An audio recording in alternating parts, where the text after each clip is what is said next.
Telah tiba saat waktu kau tinggalkan kami, kerana takdir yang Sihat, alhamdulillah. Masa meninggal saya pergi rumah Haji Leman.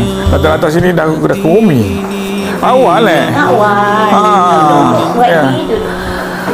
Pagi tu nak subuh, saya kejut dia, saya tidak bangun dulu. Saya kejut dia, dia dah mulut dia.